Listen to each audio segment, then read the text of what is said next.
Andrew, if you don't mind, what was your rock bottom point? What made you go, man, I am not having a life? So I went out in that little shed, shut the lights off, and sat there and smoked that half a joint. When I woke up that next morning, I was crying so bad I couldn't catch my breath. We can all be addicted to anything from watching porn to playing video games to drinking a lot of alcohol to drugs to addicted to our emotions, addicted to bad emotions, addicted to really good emotions, which would be good. There are so many things, and we're lucky enough to have some experienced people with us today to help us understand what causes us to go into addictive type behaviors and how to overcome that, which is a very difficult process for everybody because most of us have some type of addiction to something. And with that, I'd like to have our wonderful guest, Andrew, who is wearing glasses because the lights just hurt his pretty, sexy, delicate eyeballs. Andrew, thank you for coming with us. You have been sober for how long? 30 plus years. Whenever you were addicted to what, might I add first? What were you addicted to? All the above that you talked about. Yeah, gambling, sex. I loved cocaine. I twitch even when I say it. Smoking pot all the time, alcohol, anything that would change the way I felt. I was addicted to it if it made me feel better. Whenever you started to become addicted, like you found an alternative mindset, like it calmed your anxiety, like what forced you to start, or what caused you to start going down that path of trying to feed that void? Guilt, shame, remorse, not being able to be who I was. I wanted you to like me, but I didn't want you to know me. I couldn't be who I was. So you felt when whatever substance you were taking helped you become more likable and put like a shield in front of you for everybody else? That's what I'm kind of hearing. I felt like that. I felt that it was, but that was really bullshit. Right. That is a interesting thing because I believe most people, including myself, like where we have these voids inside of us and we just want to pack it with whatever kind of makes us either subdued, like squash that anxiety, squash that fear, squash that pain or trauma or whatever it is, whether it's with smoking dope or drugs or alcohol or whatever it may be. Sex, porn, video games. A lot of this younger generation, they just want to forget about life for a while. So they just spend all night long playing video games so they don't have to think or examine themselves. And that's just as strong as an addiction as alcohol. Like Absolutely. They just can't wait to walk in the door and just, I'm doing this. Right. Yeah, I think something is lacking in so many of us that make us want to become or make us seek out something to hide that pain of just living. Whenever, there are a lot of different tools, especially in our hundreds of podcasts of showing how different methods and tools that are available to help us not fall victim to our own patterns. And I'm so glad you're here to talk about it. And thank you. Introduce yourself. I'm Grant. Hey, Grant. Yeah, Grant. I'm from Shreveport, Louisiana, and happy to be here. And you have been sober for 3 years. What caused you to get sober? Oh, consequences. Well, man, tell us about that. Extreme consequences. That's what it's. I'm like Andrew. I was, as you were kind of going through the list, I was thinking check. And that's how I'm wired. I have that personality that it's anything to escape how I feel right now is really what kind of, to be 100% honest, when I first started drinking and using drugs and doing things like, it's really, I was just having fun, right? Right. Just having a good time. And at some point in time like that stopped, I stopped having a good time but I couldn't stop drinking, couldn't stop using stuff, couldn't stop doing all the long laundry list of things. And that's when something about me was different, Well, what causes you, so it started out just as fun and then it became something you just had to have. Is that right? Yeah, it start well, and really when I look back on it, now in hindsight, right? Like I started doing it to have fun, and then I couldn't stop doing it, and at some point in my life, probably because I started using when I was probably 13 years old, and so kind of through these really integral growth times of my youth, what I learned from my experience was this is how I solve my problems. And really life just kind of happens. You have problems, you have things that bother you. I mean, like you're going to feel stuff every day, Every day. If that's the only solution that I have, because I'm sure somebody tried to teach me otherwise growing up, right? But that had become what I knew to do, right? Like if I feel uncomfortable, I'm just going to go use, and I won't feel that way for a little while, right? And so like a Band-Aid. it's just a Band-Aid. It's a Band-Aid, and then in the morning it's gone, and you need another one, and that's how I solved all those problems that I had from my youth on, and just everyday things, normal stuff. Starting at that young of an age, man, that so many things are rolling in my mind because those formative years. All of a sudden, that became the only crutch then you ever knew. Right. So every time any anxiety or anything that you perceived as being problematic or some type of trauma in your life, that was just the fallback. Right.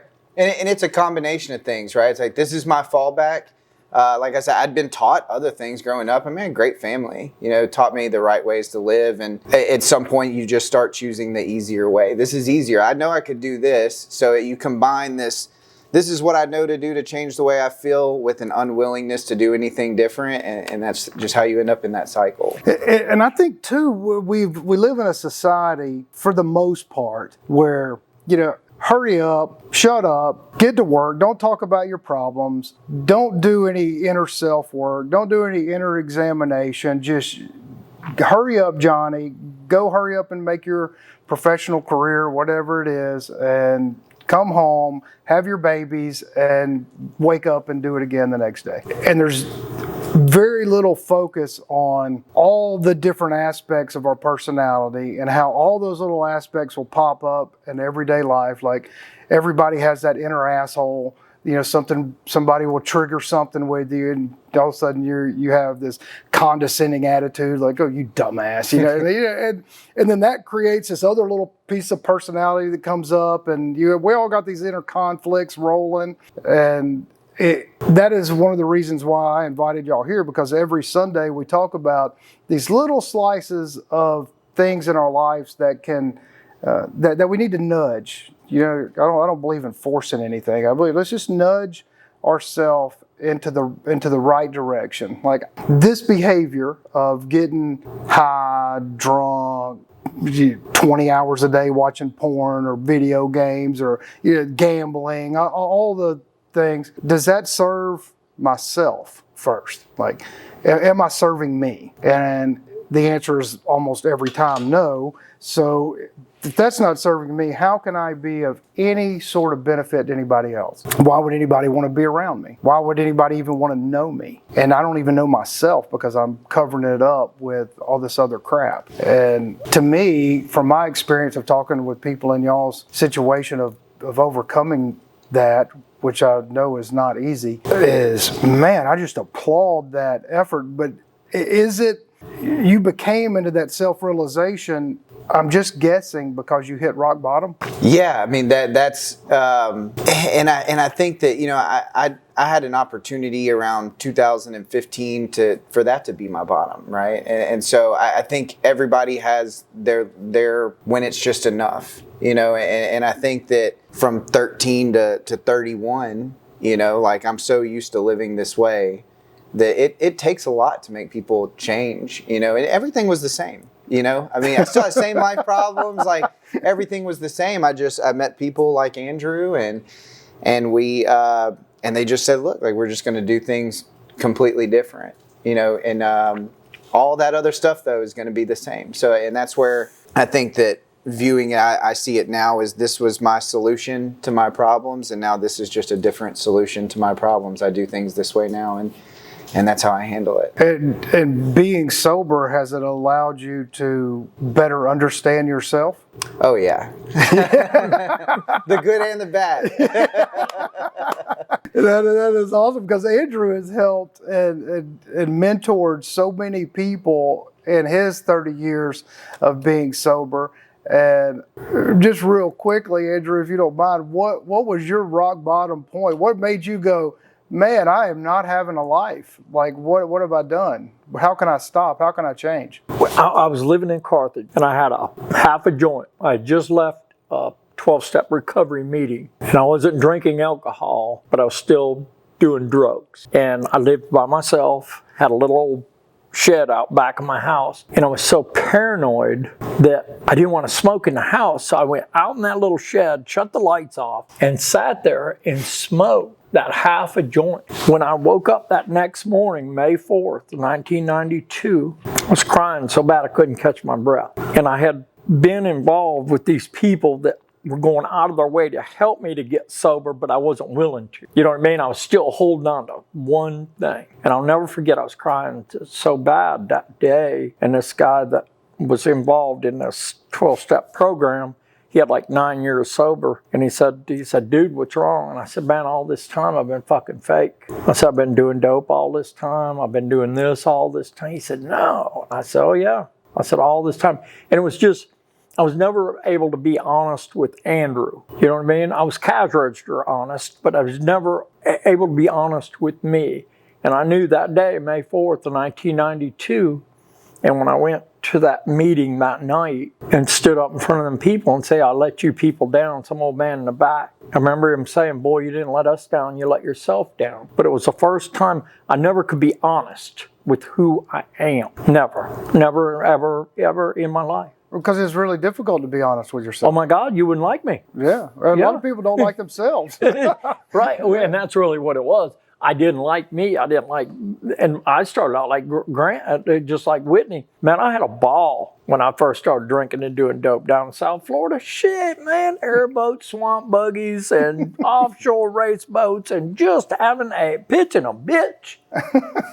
But then when I crossed that line, then I was just turned into the fakest person I could ever imagined. You know, so that was my bottom, was not necessarily a judicial or a monetary. My bottom was a inside, where I knew I had to quit being fake and just be me. Did you ever figure out, in starting, when you got to that rock bottom place, did you ever come to a point where you said, what is the void I'm trying to fill? Did you ever figure out, what is it that I'm trying to actually accomplish with all these drugs, and what do I fill it with after I'm sober? Well, lack of, it says in some of our literature, and it does really, lack of power was our dilemma. I wanted power. I didn't necessarily want power as in what you just thought, whatever you just thought, but I just wanted to be able to have power over the difficulties in my life. Not necessarily have power over people, but being able to just fit in, being able to be of service. But the way I went about it was not the correct way. Obviously. And it does, I mean, that's really a lack of power was the alcoholic and drug addict. Lack of power is the dilemma. That's what. So in recovery, we get tapped into a power. So when you say tapped into a power, are you referring to God, the source, infinite intelligence? Into a power greater than ourselves. Right. And I'm going to go with that because we don't tell people what they have to believe in. Right. Whatever they feel to believe in. So once it doesn't make sense to you people. Well, it makes sense to us three and Nick. It makes sense. When we realized and accepted that we didn't have power, then we got power. Yeah, that's a weird thing, huh? Way crazy. Yeah. How in the hell could somebody that has probably killed through my actions, I mean, I know one, I am a cause of his death. There's no doubt. But how could a person like me save lives? I tapped into that power, and that's what I try to do. Not save souls, But that is empowering to you. So all of a sudden you gave yourself a new mission in life that, hey, if I can start to not drink, if I can all of a sudden turn my back away from this big line of Coke, if I can, do these things, maybe I can have a positive influence on somebody else. That's what I'm getting from what you're saying. Right, absolutely. And it's no drug, no money, no alcohol, no nothing can give me the feeling of knowing that maybe I helped Grant or maybe I've helped Whitney. So in your darkest hours after stopping, whenever you're aching for a drink or aching for that bump or aching for to gamble, how do you control yourself to say, I don't think so. That's not going to serve me or serve anybody I love? How do you not fall back into that trap? Because I know have been tempted countless times over 30 years. So how do you do that? I'm impressed by that. So there was told early on that, with that obsession, of course, it's an obsession of the mind coupled with physical allergy. So when that thought comes back, that's where the drink starts. That's where the drug starts, the thought, not the actual action.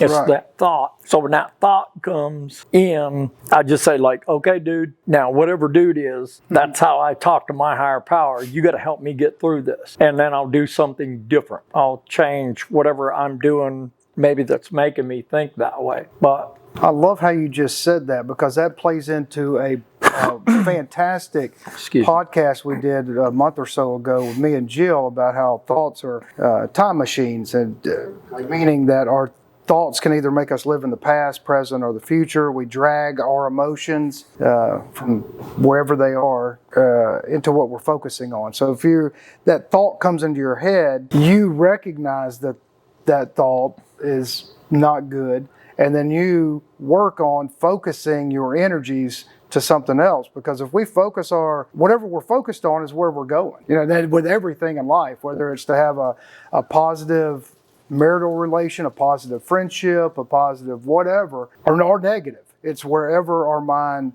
and energy is focused on. So that's impressive to be aware of that, and then say, I am not going to focus on this drink. I'm going to focus on having a glass of water instead of a thing of whiskey. Yeah, I find that amazing, and I just love, Whitney, you being sober for how long now? 3 or 4 months? 3 months. That's a big deal. It's a huge deal. I definitely did not expect it in my life. Yeah, would you mind, were you alcohol, drugs, all of it, gambling? This time go round, alcohol. So I am a lover of all things. And in June of 2008, I originally got sober through the help of Andrew and a bunch of other people who just have shown me so much love. And then a year ago yesterday, I lost my husband, and reality for me fell apart. Emotionally, any kind of emotional security, financial security. I had lost all of my other pillars in the last year before that, and my option was to drink or to die. And so I drank, and that quit serving me almost 4 months ago. And I went back to where I knew to help me. Good for you. It's a really difficult proposition whenever all of your pillars of support are no longer there. That's a tough one. I understand that kind of loss. I've been there myself. It's easy to pick up a bottle and think you can drown out everything. It's really strange. I did not have a drink for about, I don't know, it's probably 4 years. Just no alcohol at all. I just decided one day I'm just not going to drink. Not that I was ever, it's pretty rare to ever see me drunk. I just don't get drunk. But I'm pretty happy to have 2 or 3 drinks and to knock off the edge in the evening. And now, over the past, I don't know, I'd say probably 2 years, 2.5 years, almost every night I just want to knock off 1 or 2, sometimes 3 drinks before I go to sleep. I'm just anxious. I'm like, man, I'm so anxious. Not that I'm not addicted to it, because I'll go nights without drinking and I'm totally fine. And I don't drink to get drunk. But I started to think about it about 2 or 3 weeks ago, because it didn't occur to me until actually I asked Andrew if he would participate in today's podcast. I thought, I probably should not do that, because I just didn't think about it. because it's not a problem. It's not taking me away from anybody. I'm not doing any disservice to myself or anybody else. But I thought, that probably could lead to that if I just don't know. So I was like, maybe I should just cut that back some. Because me and my buddy who's in the audience, we like to have a couple of cocktails sometimes when we're together. And I think it was last week, I said, you know what? Instead of having a cocktail, why don't we just get a rocks glass and just pour water in it? Because I just really like holding a rocks glass if I'm sitting in my study. I don't know why. It's just a dumb habit. It's almost an addiction. It's like a friend of mine that was drank heavily his whole life. And when he got sober about in his mid-70s, almost 80, then he started drinking a lot of coffee. And he goes, I don't think I was ever addicted to alcohol. I was addicted to this damn Dixie cup. Because he still carried his Dixie cup that he drank in. He was always drinking his water or coffee from then on out. It was just funny. And I think there's some truth to that. We can become addicted to just weird habits. And it's just fascinating. I applaud you so much for discovering yourself and going, wow, I need to make some changes or I'm going to be doomed. Because life is pretty awesome. Life is pretty awesome when you got guys like Andrew overcoming himself and looking cool over there in his glasses and just being just a natural badass. It's just, it's fascinating because we can get in these places that we view the world as, man, people are stupid. I hate those people. These people aggravate me. And then, or I don't like this. The world's falling apart. All these negative things start flowing around, and then we don't want to be around anybody. We think everything's negative. But then if we just pause, take a deep breath, sit alone, we can think about all the great stuff that's all around us. It's where our energies take us. Like we can go as deep as we want in the negative, or we can go as high as we want in the positive. And there's a lot of things to be positive about. Like I am really grateful to have Andrew's friendship. I'm grateful for everybody that's here. I got 2 good friends sitting right here beside me. And so whenever I get aggravated, I started doing this practicing meditation kind of sort of barely about 2 years ago, and I just keep practicing and practicing. And I kind of thought it was weird, like that's stupid. What am I going to do? Just sit down and what do I do? Like this is dumb. And then I sit down, close my eyes, and I got all these random thoughts and everything's coming at me, and I'm going, well, this ain't helping me be a better person. This isn't helping me do positive. And then the more you do it, the more you start thinking and knowing yourself and you're recognizing those thoughts and go, okay, I recognize you thought. That's good. You're bad. You're not really serving me thinking that. And then you just start training your brain on how to act in weird circumstances. I don't know if you've ever done anything like that, Andrew, but all the time, every day. And doing that kind of stuff, I imagine, do you talk to yourself? Do I talk to myself? Uh-huh. Hell yeah. Yeah, I do too. Yeah, I think I have some pretty good conversations with myself. I don't like the answers sometimes, that's for sure. Yeah, and I think people make fun of that. Do you talk to yourself? I think you're talking to yourself no matter if you recognize it or not. Like you're telling yourself, oh, I need that. Oh, I must have that. I can't do this. Or whatever. And the language that we're telling ourselves is reinforcing whatever behavior that we're trying to get rid of. Like I can't. Like that's I can't stand that. Yeah, talking to ourselves is great. I don't know why that would ever be frowned upon in society, because I just walk around talking to myself nonstop. And you're right, the conversations can be really funny. Like sometimes, like I just laugh at myself when I catch myself doing it, because I'll be walking around.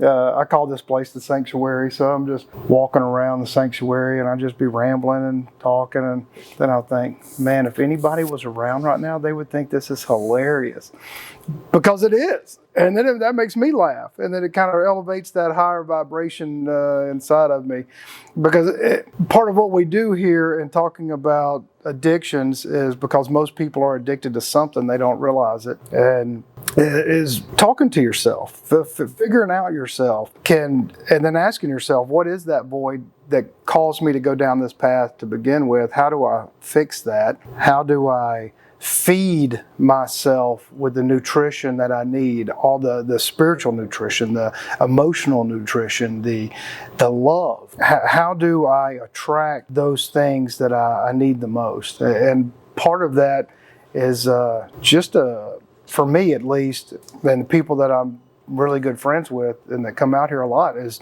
just a surrender. Like, okay, I know what I know what I have to do, and I'm open, I'm surrendering, and I'm gonna, every time I catch myself thinking of the wrong thing, wanting that particular thing that's not gonna serve me and others, I got to focus somewhere else. I got to alter.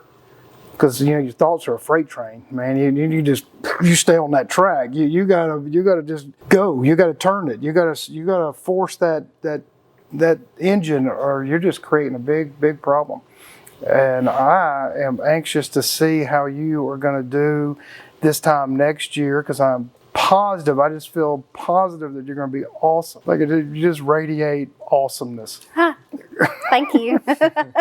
And is there any advice, Andrew, that you would give somebody that is starting to realize that they are creating and building habits that are not serving them? Like, is there anything that you might be able to say to them to help guide them away from making dumb decisions? Is there anything that I would tell them?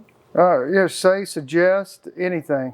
Because you're the one that has so much experience helping people. I'm the only one that knows I got a problem. I mean, those people. No, but a lot of us know you got a problem. Well, yeah. a lot of people would point it out, but until I realized, when I was waking up with that guilt, the remorse, the shame, the want, I had to discover it for myself before I could make any change.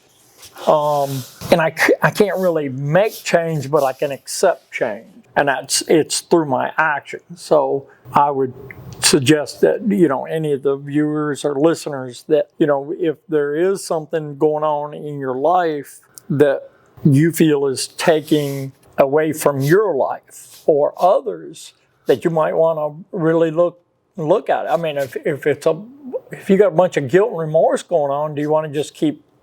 It's not like we keep swiping a credit card and one day it's just going to all go away. We just got to quit swiping a credit card. It would take me 17 days, 6 months, and 30 years to say what I want to say.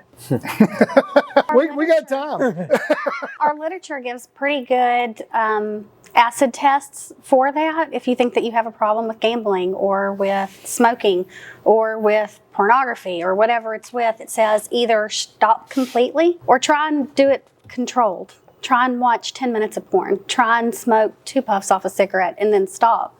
And if you find that you cannot quit entirely or cannot control how much that you are taking in, you probably have a problem. But then it follows up with what Andrew says. My brain wants to say, I'm just doing it because I want to. I can quit. I just want another 20 minutes watching that. I just want hit that vape just a few more times, and to really take it all the way into your innermost self and say, whoa, shit, I have a problem.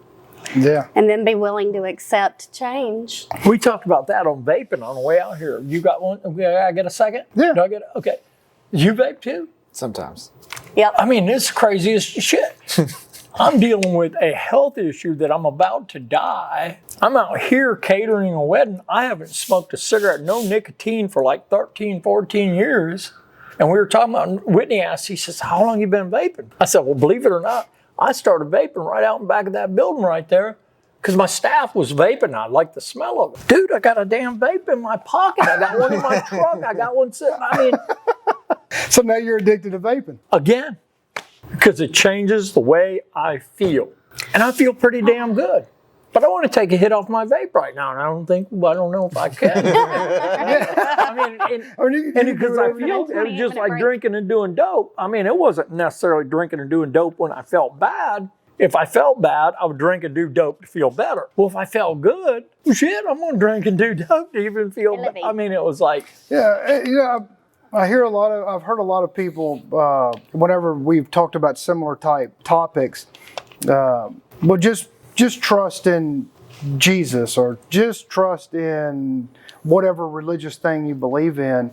And I think there's some of that is positive for a lot of people, but it doesn't. And for the most part, everything that I've seen, I don't see any direct tools, almost as a crutch. Just, hey, just believe this thing, and all of a sudden it's gonna cure you of all your ailments, all of your personality disorders, all of your inner heartaches, all of those things.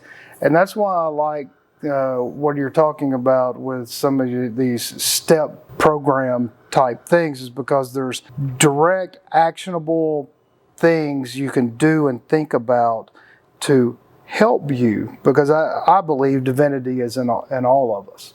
And in order for us to reach the source, or God, or infinite intelligence, whatever label you want to put on it, is you can't get there until you know yourself.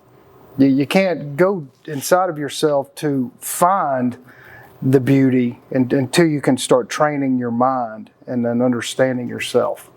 And I just think y'all are awesome for being able to go down that self-exploratory path to overcoming yourself. Because you can't find love until you love yourself. You can't find the infinite intelligence, the source of all things, until you have peeled open that divinity within yourself. And I think that's wonderful. And is there anything else y'all would like to add before we wrap this up? I'd say just to that point.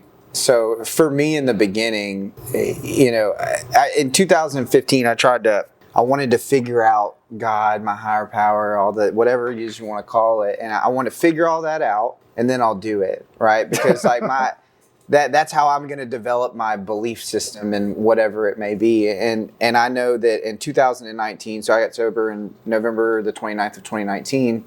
I just said, you know what? Like I don't care. Like I'll pray to anything. I'll do whatever you tell me to do, and for me, the best thing that did for me in the beginning was just my first thought was not the be all end all of everything. Because you talked about here's a glass of whiskey and here's a glass of water, and I'm just going to choose the water.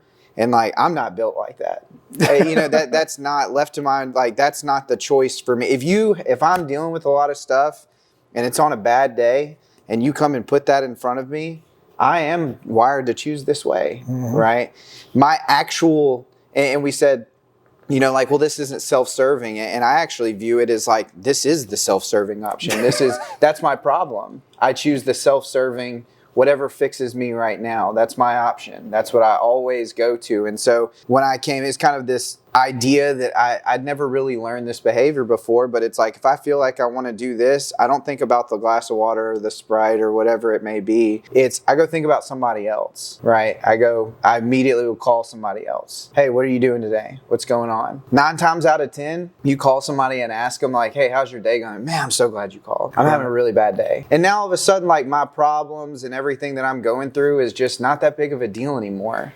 But I'll zone in whatever I'm dealing with. It is the most important thing in the world to me. And that's when I'm stuck like that, that's where I keep choosing here over and over and over again. So isn't that exactly what we were talking about before? Like you, instead of choosing that, you make that phone call to somebody. That's how I'm taught now, right? And it's taken, somebody told me that in the beginning. It's like, my brain is wired to think this way for 31 years.